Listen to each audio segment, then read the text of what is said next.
Hi guys, welcome back to Jerfin with Justin. So today we are talking about creating a healthy meal or creating a healthy plate.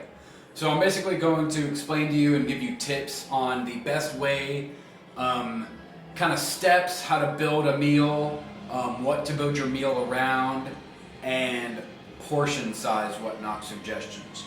And then I'll give you some food suggestions, whatnot, just so you have an idea and you have plenty of options from what I'm saying to make meals out of, essentially.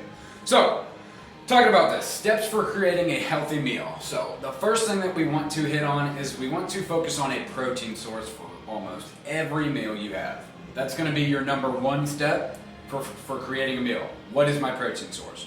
Once you have your protein source, then we want to look at what your vegetable source is.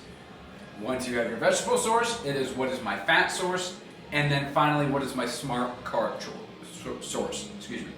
So we want to build around protein, and what that is going to naturally do is it's going to get a lot more protein within our bodies, which is great, and that's awesome. That's what we need. But it's also going to allow us. It's almost going to force us in a way to create a healthy meal, because protein source, what am I looking at? I'm looking at natural whole protein sources like meat mostly. So if I'm thinking of some sort of beef, chicken, fish, poultry item, whatever, I am usually like, what am I going to pair with that meat item? I'm gonna pair some sort of veggie typically. And what do I want with that? I also will pair some sort of carb choice. So it could be, don't want to give like the obvious like chicken, broccoli, rice, but it kind of comes down to that, like you have a healthy meal. Now you can spice that up however you need be, but it could be a whatever kind of dish, whatnot. So from there, your portion sizes are going to look like so.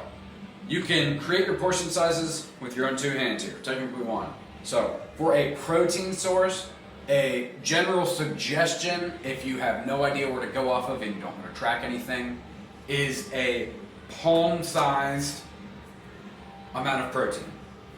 Palm-sized amount of protein for your source, right there. Vegetables, suggestion would be your fist. Your fist, not my fist, not anybody else's fist, your fist. Because we're all going to have a different size fist. So it's going to be proportionate to your body. So your fist worth of vegetables, that's going to be one serving. Same thing with protein, one serving. Your carb source is going to be a cupped hand, a slightly cupped hand, like so. That's going to be your carb source. And then your fat source is going to be your thumb, right there. That's going to be your fat source.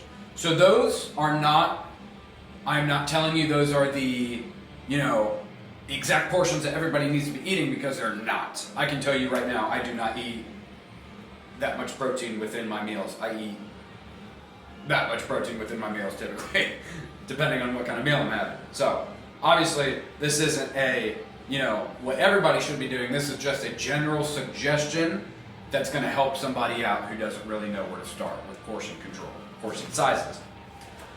From there, I have a list of options, a list of food options that I want to talk about. So protein sources include anything like eggs, fish, chicken, duck, turkey, lean beef, pork, lamb, plain yogurt, shellfish, wild meat, lentils, kidney beans, protein powders. Now generally when we're talking about protein powders, we want to just include like a scoop to max 2 scoops a day typically. We want to get most of our protein from real food sources, whatnot. We don't want to be taking in 4 to 5 scoops of protein a day just to meet our goals, whilst I'm also eating like maybe a couple portions of meat. Like you want to eat most of your sources from meat. So that protein is meant to supplement what you can't get in. So use that how you will. I would suggest just using a scoop to 2. Your fats can include things like avocados, avocado oil, extra virgin olive oil, chia seeds, flax seeds, cashews, pistachios, almonds, pecans, walnuts, olives, nut butters, and fish oils. Those are all pretty solid fat sources.